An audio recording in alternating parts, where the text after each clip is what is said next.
Assalamu alaikum wa rahmatullahi wa barakatuh. Our sister has messaged us to explain two things.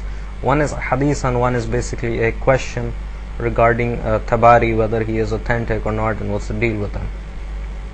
So we'll address the hadith first. The hadith is actually stated in Bukhari volume 9 book 89 and hadith number 256, which goes on as the Prophet saying, "You should listen to and obey your ruler even if he is a black African slave whose head is like a raisin." The actual words over there are you should listen to and obey your ruler even if he is an Ethiopian slave whose head is like a raisin.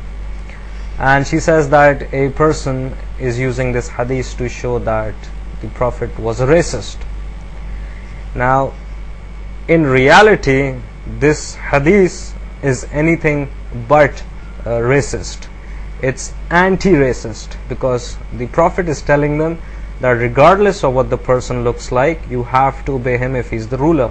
Because at that time in Arabia, people used to, and pre-Islamic time, people used to look down upon black-skinned people, and they used to have them as slaves. And we have an example of Hazrat Bilal, who was a slave as well. Now, when some of these people came to Islam, accepted Islam, they still had that mentality that the black were somehow inferior, or if they did not exhibit that in clear terms, they still had a sort of a mentality that they were inferior. So Prophet Muhammad was addressing to these people when he said that if your ruler, he is a Muslim, even if he is black, you have to obey him. So there is no such thing as because the person is black, so he is inferior, so we are not going to obey him. No, there is no such thing as that. So this hadith is actually against racism. We have an example of Hazrat Bilal in the early Islam, when he accepted Islam, and he was the person who used to give the azan. He was the person who climbed on top of the Kaaba and gave the azan as well. We have other examples of slaves leading the salah as well. So this hadith is basically actually telling them that there is no such thing as race. You're all from the same person, that is Adam. And in the Quran, in Surah 49 verse 13, the Quran says that all of you are created from a single pair. So when we are all created from a single pair, the question about a race being superior or inferior does not arise at all. Further on, the Prophet has also said in one of the hadiths in Sahih Muslim that whoever carries the pride, even the weight of an atom within him, he is not going to enter paradise. And being a racist is carrying pride within you, because you think that you are superior to another race. So if you have a pride even to the weight of an atom, no more paradise for you. So Islam is actually anti-racism rather than being racist, and it removes the evil of racism from society. In the last sermon, the Prophet Muhammad is reported to have said that no Arab has superiority over a non-Arab, and people will be judged in front of Allah subhanahu wa ta'ala by the grades of their piety. In the light of all these teachings, it is apparent and clear that the Prophet Muhammad did not mention this statement due to some racist feelings or mentality within himself. He actually mentioned it addressing to these particular people, saying that whether the person is black or not, if he is a Muslim and he is your ruler, you have to obey him. So this is actually going against racism rather than going for racism. Anyways, the second question which our sister has asked is regarding Tabari. People say that he's authentic, other people say he's not, it's hadith, and there are a lot of Christian missionaries who are quoting Tabari extensively, and these are the Arab speaking Christians. Recently we had an experience with such an Arab speaking Christian who belongs to the team which maintains one of the most highly visited anti-Islamic Christian website. And on a blog that we manage privately, the person blatantly lied that Qurtubi has stated in his tafsir that the sacrificial son was Isaac and not Ishmael.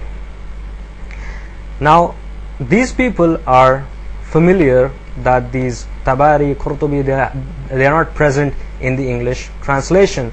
Qurtubi right now, Aisha Bewley has made a 1-volume translation of his works, which ends till Surah Baqarah.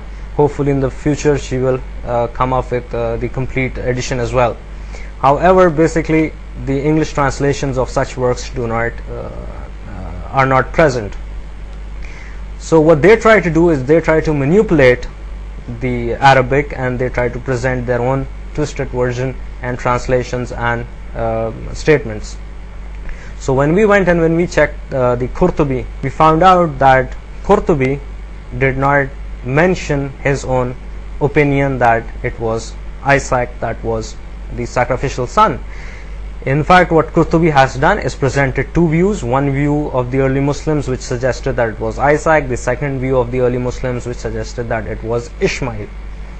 This entire thing we analyzed in an article, and if you visit our website, the link of which will be appearing right now, you can, on the main page in the center, you can read the article. The title is The Sacrificial Son, Isaac or Ishmael.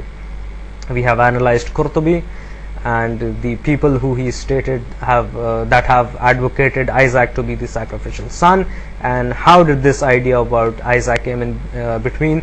So we analyzed that in the entire article. But anyways, coming back to the point is that these people manipulate these texts because they know that majority of the Muslims, they cannot read or understand Arabic. So now what they do is they make their own translations and they try to manipulate everything. Similarly, when it comes to Hadith, they try to manipulate in the same manner. Tabari was a person who wrote the tafsir. He was a big scholar of Islam, and every single Muslim should give him the respect he deserves. But Tabari is not the most authentic source to derive Hadith. And the Muslim scholars, they have agreed upon 6 books known as the Sitta, from which Islamic Sharia can be derived, and they are considered to be the most authentic from amongst the rest. In the Sitta, there is Sahih Bukhari, Sahih Muslim, Abu Dawood, An-Nasai, Al-Tirmidhi, and Ibn Majah. Some scholars prefer to use the Muwatta of Imam Malik over Ibn Majah, but the first 5 ones are unanimously agreed upon. There is no argument in that whatsoever. Now, if Tabari would have been an authentic source for Hadith, then the Muslim scholars would have included Tabari in the Sitta as well. However, they did not include it because this is not an authentic source for Hadith.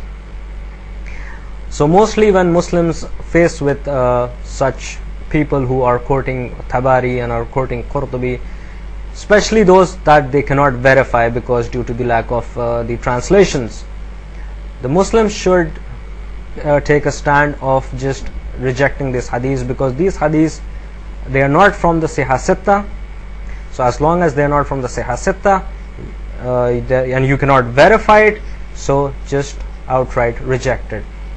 Once rejected, you can consult someone or ask someone or the Imam or whoever to explain the hadith which has been quoted, or whether Tabari did quote the hadith and whether it is translated in the proper manner or not.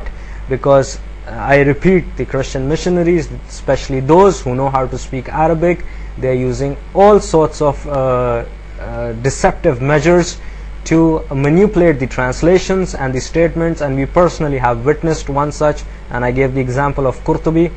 And we have also analyzed Qurtubi's tafsir in the article which I was referring to. So if anyone wants to read that, you can go to our website and read that.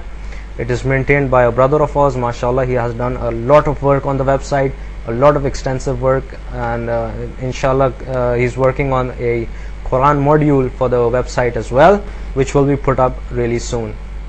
So I hope that answers the question. If you have any follow-up questions, please feel free to ask them. وآخر دعوانا Alhamdulillahi Rabbil Alameen.